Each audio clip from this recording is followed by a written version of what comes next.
Welcome to this video where you'll learn how to edit feedback sets in eduFade. Start by navigating to the My Feedback Sets menu.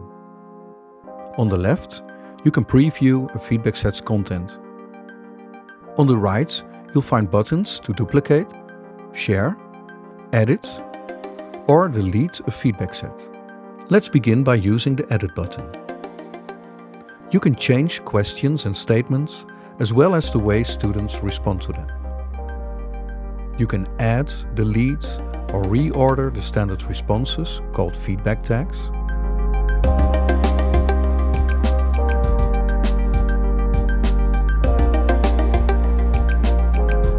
You can also add new feedback items or adjust the order in which they appear in the feedback set. If necessary, you can delete feedback items as well. When you've finished, you can save your changes or discard them if needed.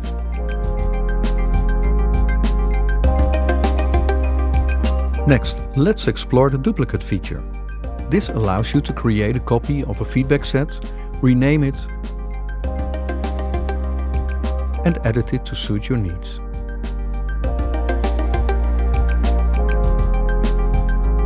The Share feature lets you share your feedback sets with your colleagues. Simply select one or more of them to share the feedback set with. You can also undo sharing at any time. The number shown with the Share button indicates how many colleagues you've shared the set with. If a colleague shares a feedback set with you, you can remove it if it's no longer needed. Similarly, if one of your own feedback sets is no longer required, you can delete it as well.